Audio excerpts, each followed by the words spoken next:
ತೋರಿಸ್ತದೆ ಯಾವ ರೀತಿಯಾಗಿ ಗ್ಯಾರಂಟಿ ಯೋಜನೆಗಳು ವರ್ಕ್ ಆಗ್ತಾ ಇದೆ ಅಂತ ಇದೆ. ಜೊತೆಗೆ ಈ ಯೋಜನೆಗಳಿಂದ ಜನ ಯಾವ ರೀತಿ ರೆಸ್ಪಾನ್ಸ್ ಮಾಡ್ತಾ ಇದ್ದಾರೆ ಅನ್ನೋದು ಗೊತ್ತಾಗ್ತಾ ಇದೆ.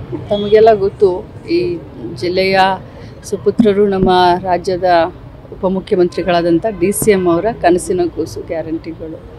ಅವರ ಅಧ್ಯಕ್ಷತೆಯಲ್ಲಿ ಯಾವ ರೀತಿ ಪ್ರೋಗ್ರಾಮ್ನ ಮಾಡಿದ್ರು, ಯಾವ ರೀತಿ ಸಕ್ಸಸ್ ಆಗ್ತಾ ಇದೆ ಮಾನ್ಯ ಮುಖ್ಯಮಂತ್ರಿ ಅವರ ನೇತೃತ್ವದಲ್ಲಿ ಅಂತ ತಮಗೆಲ್ಲರಿಗೂ ಗೊತ್ತು. 2.5 ವರ್ಷದಿಂದ ಈ ರಾಜ್ಯದ ಜನರಿಗೆ ಕೊಟ್ಟಂಥ ಭಾಷೆ ಏನಿತ್ತು, ನಾವು ಗ್ಯಾರಂಟಿಯನ್ನು ಕೊಡ್ತೀವಿ ಅಂತ ಏನು ಹೇಳಿದ್ವಿ, ಚಾಚು ತಪ್ಪದೆ ಕರೆಕ್ಟಾಗಿ ಇಲ್ಲಿಯವರೆಗೆ ಕೊಟ್ಕೊಂಡು ಬಂದಿದ್ದೀವಿ. ನಮಗೆ ಬಹಳ ಸಂತೋಷ ಇದೆ. ರಾಜ್ಯದ ಜನತೆ ಕೂಡ ಬಹಳ ಸಮಾಧಾನದಿಂದ ಇದ್ದಾರೆ. ವಿರೋಧ ಪಕ್ಷದವರು ಇವತ್ತು ಏನೇ ಹೇಳ್ಬೋದು, ಆದರೆ ಕರ್ನಾಟಕ ಮಾಡೆಲನ್ನು ಬೇರೆ ರಾಜ್ಯಗಳಲ್ಲಿ ಉಪಯೋಗ ಮಾಡಿಕೊಂಡು ಇಲೆಕ್ಷನ್ನ ಗೆಲ್ತಾ ಇದ್ದಾರೆ. ಗೃಹಲಕ್ಷ್ಮಿ ಡಿಲೇ ಆಗ್ತಾ ಇರೋದು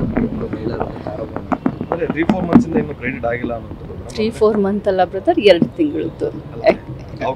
ಯಾಕಂದ್ರೆ ತಾವು ಪಾಪ ತಮಗೆ ಜನ ಯಾವ ರೀತಿ ಹೇಳ್ತಾರೋ ಇಲ್ಲೋ ಗೊತ್ತಿಲ್ಲ ನನಗೆ. ಸೆಪ್ಟೆಂಬರ್ ಅಕ್ಟೋಬರ್ ಆಗಸ್ಟ್ವರೆಗೂ ಆಗಸ್ಟ್ವರೆಗೂ ಗೃಹಲಕ್ಷ್ಮಿ ಹಣ ಕ್ಲಿಯರ್ ಮಾಡಿದ್ದೀನಿ. September October 2 ತಿಂಗಳದಿದೆ. ಈಗ ಸೆಪ್ಟೆಂಬರ್ದು ಕೂಡ ಹಾಕಲಿಕ್ಕೆ ನಾವು ತಯಾರಿ ನಡೆಸಿದ್ದೀವಿ. ಆಲ್ರೆಡಿ ಫೈನಾನ್ಸ್ ಡಿಪಾರ್ಟ್ಮೆಂಟ್ನಿಂದ ನಮಗೆ ಕ್ಲಿಯರೆನ್ಸ್ ಸಿಕ್ಕಿದೆ. ಸೊ ನವೆಂಬರ್ದಂತೂ ನವೆಂಬರ್ ಈಗ ಇದೆ. ಸೊ ನವೆಂಬರ್ ತಿಂಗಳದು ಮುಂದಿನ ತಿಂಗಳಾಗುತ್ತೆ. ಬಟ್ 2 ತಿಂಗಳದು ಅತ್ಯಂತ ಶೀಘ್ರದಲ್ಲಿ ಹಾಕ್ತೀವಿ.